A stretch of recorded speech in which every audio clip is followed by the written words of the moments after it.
Hello YouTube, this is Morgan, Airspeed Prime here with my next Shadow of Kyoshi chapter analysis video.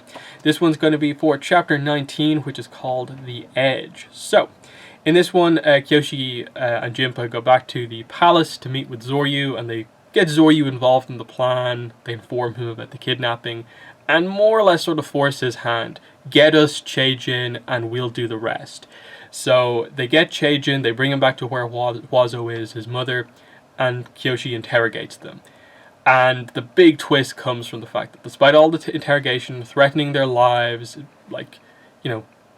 threatening Cheijin's mother in front of him, threatening Huazo's son in front of her, neither of them break because they don't know anything. They have not been sort of complicit, they haven't hired Yun for anything. The reveal is that Kyoshi has been wrong. Yun hasn't been assisting the Sawan clan. It has just sort of looked that way. And Kyoshi has put everything in on this move, and it's completely backfired. And now the thing that looked set to bring this kind of brewing war to an end is now surely going to be the thing that is going to guarantee that it happens and make it even worse. Because now that the Fire Lord has been involved, there's no coming back from this. That the Avatar and the Fire Lord have just been doing this, kidnapping people behind the scenes. It's not going to go well. So that's what happens. And the chapter immediately starts with Zoryu. You kidnap the leader of the Sawan clan, and he still doesn't know what to do. He's still sort of being this ineffective leader. But this is a moment now where he needs to act. And Kyoshi has sort of preempted him here by making a decision to act on her own. And the question is going to be, is Zoryu going to be able to build up sort of the courage to be strong enough to do something himself?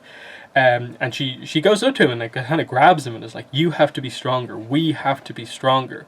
Our opponents in this game are playing for blood and they're willing to break every rule. We have to break a few as well.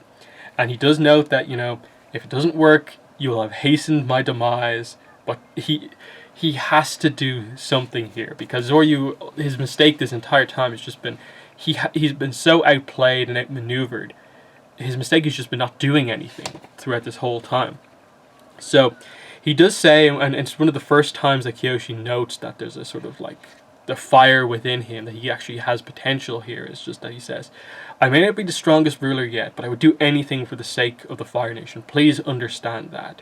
And there's a nod of sort of agreement about what's going on here. So he gets Cheijin for her, hands him over, and we cut back to Cheijin basically being brought back to the hut as well to meet up with Huazo.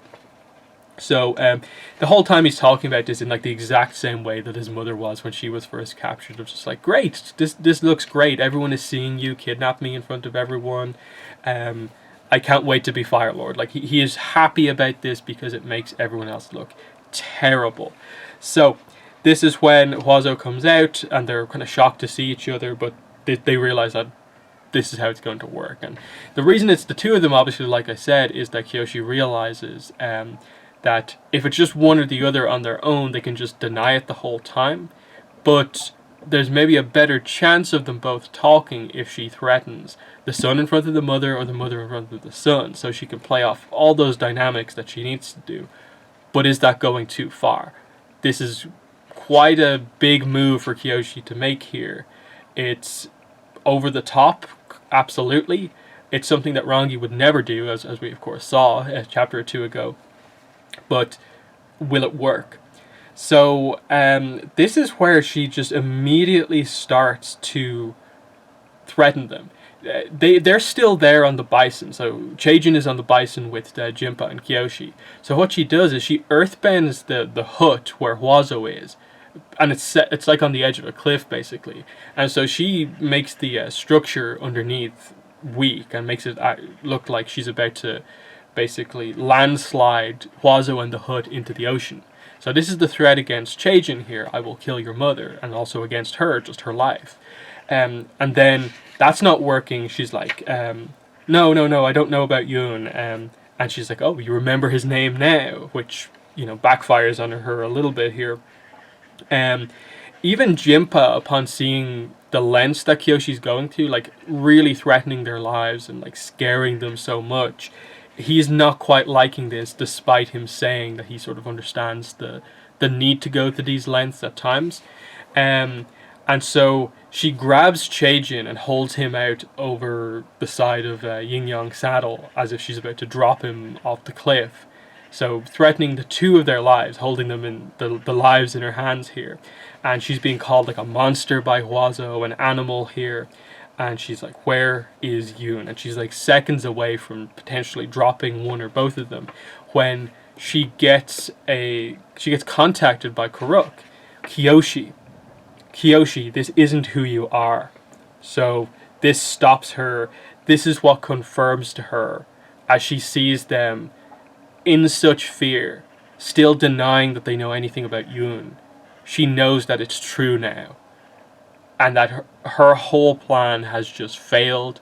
And that there's no coming back from this. Because they set up their kidnappings perfectly. Because other people saw it happen. And now Kyoshi can't do anything. She has to leave them there. And that's what happens here. She just leaves the two of them here. So it's going to take them a while to get back to the palace.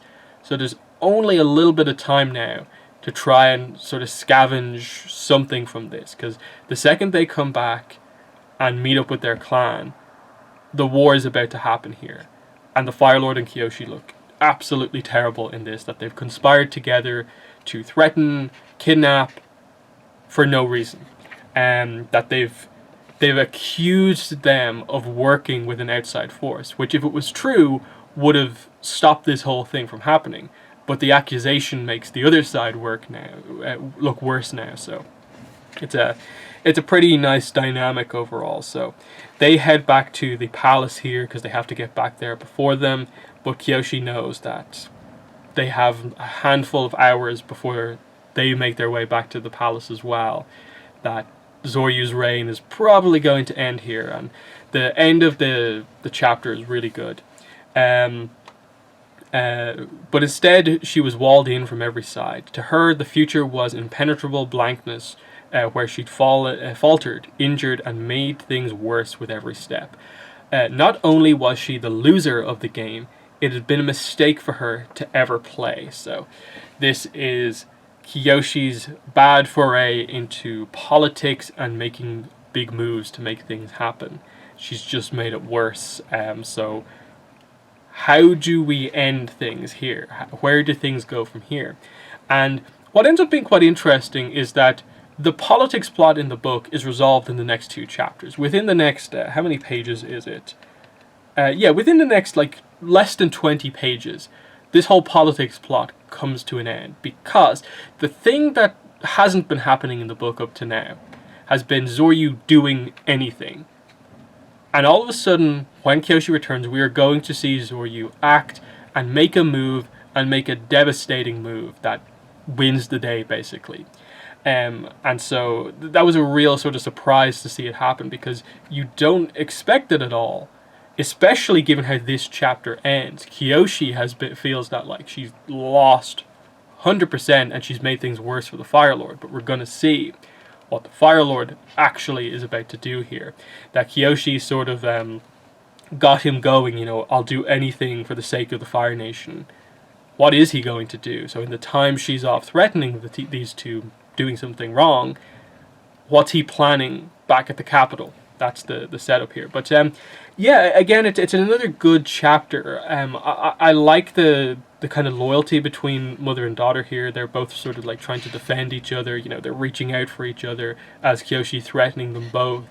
You see Jinpa almost turning against Kyoshi here, where he didn't think things would go that far. Kyoshi was this close to doing something that she could never come back from. That just because you think something is the case, trying to kill people just to get information out of them, it's very different than, I suppose, the idea of most people accepting why she would need to kill Zhu Ping on, and needing to get the nuances of those details right, of when you can go as far as you want versus when you can't. That's where she still doesn't quite have the full nuance of the situation here, and she's extended too far. here, and it's making herself look terrible. One of the nice moments in this that I kind of skipped over here is just she tossed Cheijin onto the platform beside his mother before she accidentally throttled him. She could hear Jeonju laughing in her ear. Or maybe it was Kelsang weeping over the loss of his daughter, her betrayal of his example. So she's just sitting here in front of these two people that she has absolutely terrified and nearly killed. And she just reflects that, like, I'm becoming exactly like Jeonju, the person I never really wanted to be. I'm becoming like him way more than I wanted to. And then I'm going about things in the complete opposite direction to Kelsang, who she respects so much, is her father figure. This looks terrible. And she's made Jinpa sort of implicit in this as well. And she feels terrible about that because he had just talked about his kind of conflicted feelings about the whole situation. So, not a great chapter for Kyoshi here, but just overall, really good. It's called The Edge. Kyoshi nearly goes over the edge of what is, what she can or can't do here. So that's the big thing from this chapter. But in the comments, let me know what your thoughts were on this chapter. But that's been the video. Thanks for watching, and bye.